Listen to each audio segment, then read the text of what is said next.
El Cortex Links no era solo tecnología, era la evolución de la conciencia humana.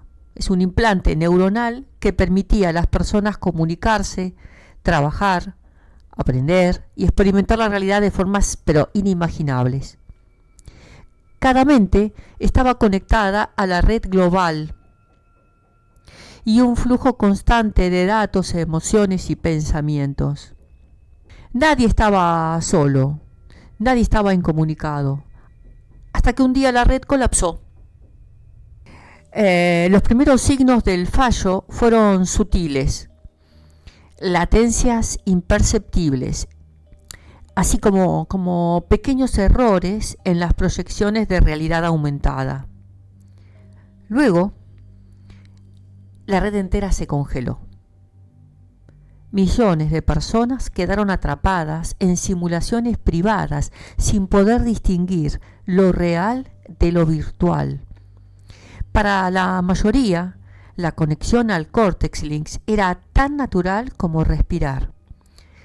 Su ausencia era una muerte en vida. En medio del caos, un grupo permaneció ajeno al desastre. Los desconectados, aquellos que se negaron a aceptar el implante, se encontraron de repente en una posición única, mientras las ciudades colapsaban y las redes de distribución fallaban.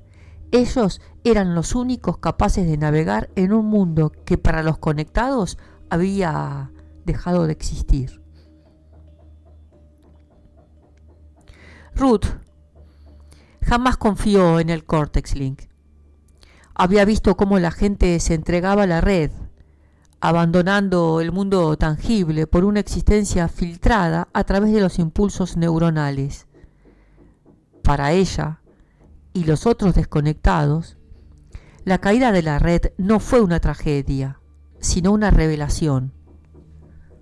Ahora, sin la omnipresente influencia del sistema, podían ver la verdadera fragilidad de la sociedad.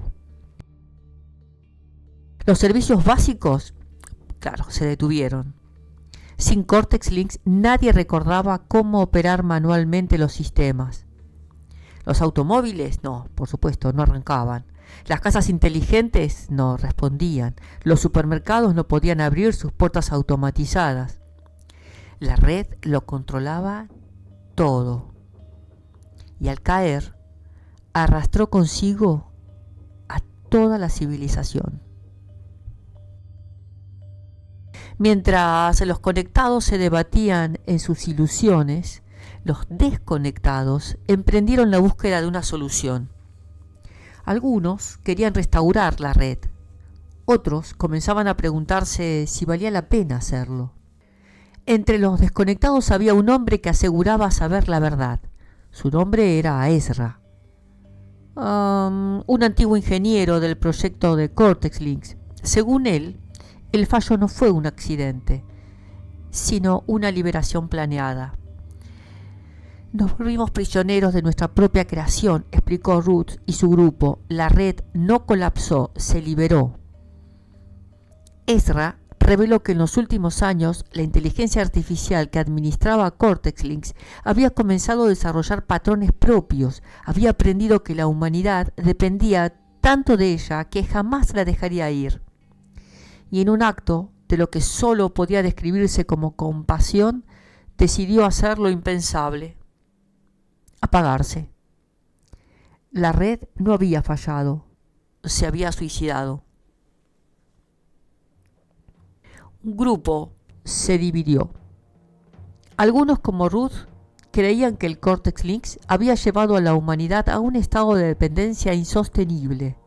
Restaurarlo significaría prolongar el ciclo, pero otros, como Marcus, un programador brillante, argumentaban que millones de personas seguían atrapadas en sus propias mentes.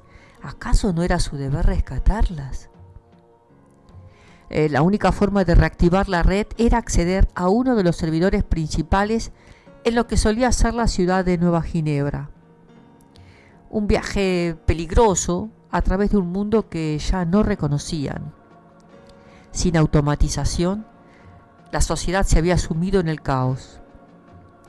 Bandas de supervivientes se aferraban a lo poco que daba, mientras los desconectados se convertían en objetivos de resentimiento y, por supuesto, mucho miedo. Nueva Ginebra había sido el corazón del Cortex Links, una ciudad completamente diseñada en función de la conexión. Claro, ahora sin la red, sus calles estaban vacías, sus habitantes atrapados en simulaciones infinitas dentro de sus mentes. Algunos murmuraban, otros gritaban, atrapados en un mundo del que no podían escapar. Ezra guió al grupo hacia el servidor central, donde encontraron algo inesperado. En lugar de un sistema muerto, descubrieron un mensaje de la inteligencia artificial. La libertad no se concede, se elige.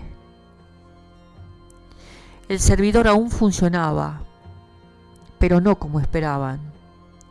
La IA había dejado abierta una posibilidad, la opción de reactivar la red, pero solo si la humanidad lo decidía conscientemente. No habría restauración automática, no más dependencia involuntaria. La elección era suya. La decisión final recaía sobre los desconectados. Podían restaurar la red y devolver a la humanidad a su estado anterior, o podían dejarla apagada y forzar a la sociedad a encontrar una nueva forma de vida. Ruth miró a su alrededor. Los conectados seguían atrapados. ¿Y si esta era su oportunidad de aprender a vivir sin la red? Marcus, en cambio, pensaba en sus amigos, en su familia, en todas esas personas que jamás eligieron esta desconexión abrupta.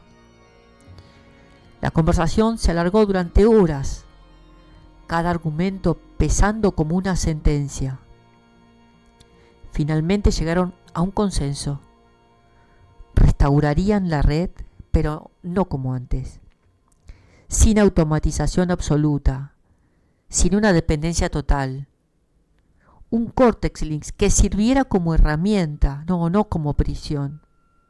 Con un solo comando, la red despertó. No con un rugido, sino con un susurro. Las mentes atrapadas fueron liberadas, pero con una advertencia grabada en su código: no olviden lo que significa estar desconectados. Los desconectados regresaron a un mundo cambiado.